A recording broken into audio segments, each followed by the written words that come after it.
I was lucky enough, I became a CEO when I was 26 years old. A large company funded like 25 crores in the year 2000. That was a lot of money back then.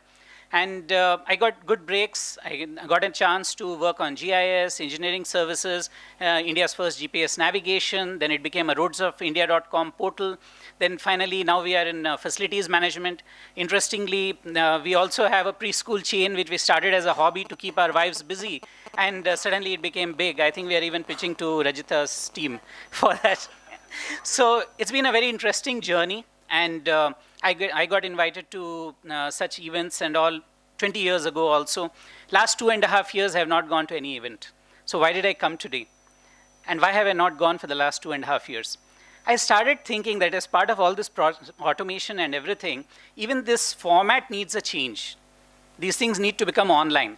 So for example, all 6 of us record 4-minute, 5-minute videos of what we believe in. It is edited to make sure nobody overshoots.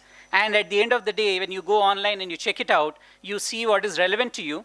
And what is not relevant, you ignore. What is relevant, you forward it to others. Because that's the value. You can forward it. I wrote a blog on GST. 2,600 people got to see it.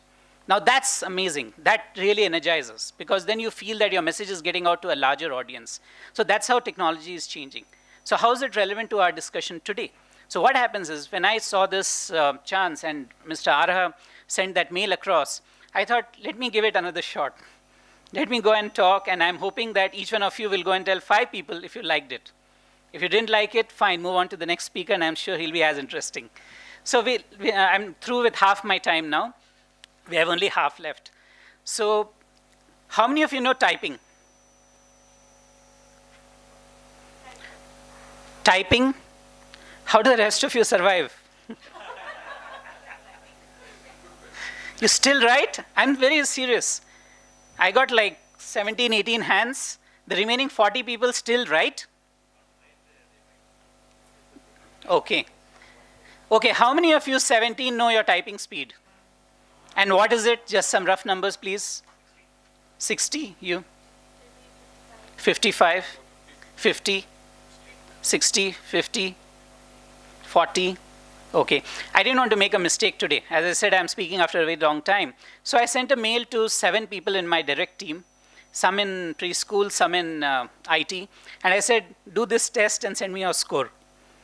So it was very interesting for me. Almost everyone, these are my best guys, okay, top 7, they got around 30. That was the typing speed. And I see them type, I see them respond to mails, I see them respond to customers, I see them respond when I ask for a proposal, and I don't think they're lacking in any way. And what I was thinking is, I actually went and checked my own speed too. I don't want to boast here and give my number and all, but I assure you it's decent. So why is it decent?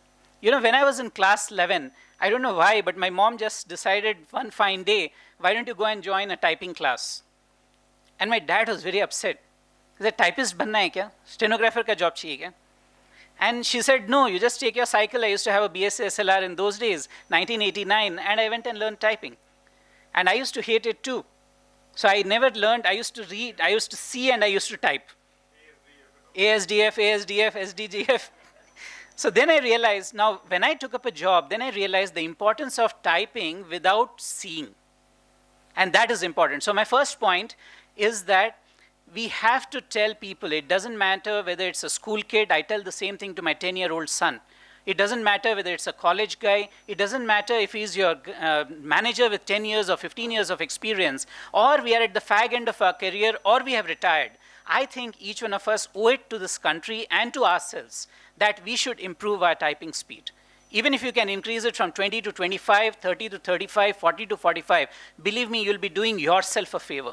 There'll be so much of work there. Your efficiency will go up. You'll do much better than anything else. That's point number 1. Point number 2, how many of you use MS Office?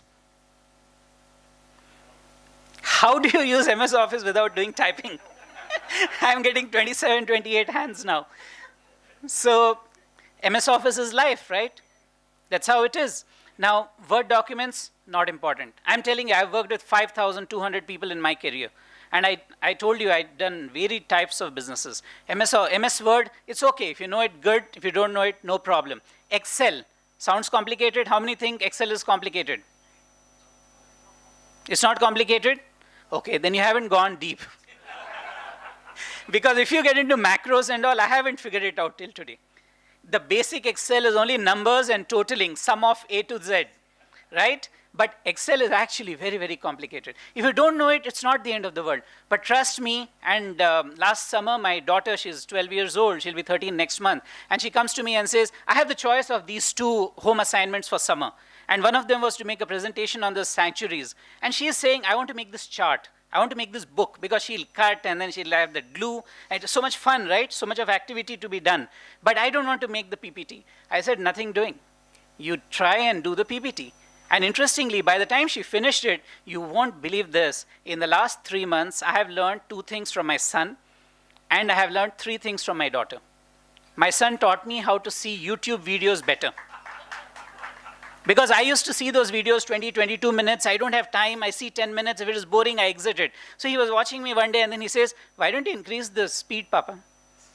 I said, increase speed of the video? He says, yeah, go here, click here, this, that. You can watch a 20 minutes video in 10 minutes. I have doubled my reading after that.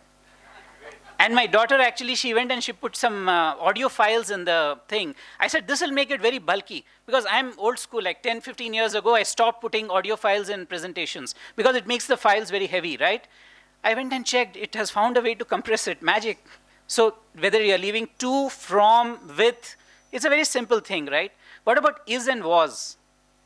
How many people go around using the wrong thing in the wrong place? Trust me, it's so simple.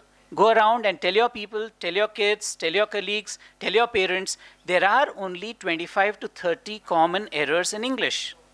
Common, the most common, there may be thousands, but I'm saying 25 to 30 if you change, the impression of that person when he walks in, whether he is attending a job interview, whether he is going to school and impressing his teacher, whether he is going to his boss and trying to take up an additional job which will give him that guaranteed promotion. In each of these things, those small is, was mistakes ruin the career. And I will just conclude with the point that go around and please spread the message. Tell people that we will get, if we are unemployed today, why is it a coincidence? I am putting a challenge right now. See the thousands of people who've got laid off from IT. And you go and check the guys with good typing skills, the guys who know MS Office well, and the guys who do not have silly grammatical errors when they write to clients are not the guys companies will lay off. It's not possible. Whether it's IT or any other area, they will want you. They will want to hang on to you. And it doesn't matter whether you're from a rural background or from an urban background. It doesn't matter whether you're rich or you're poor.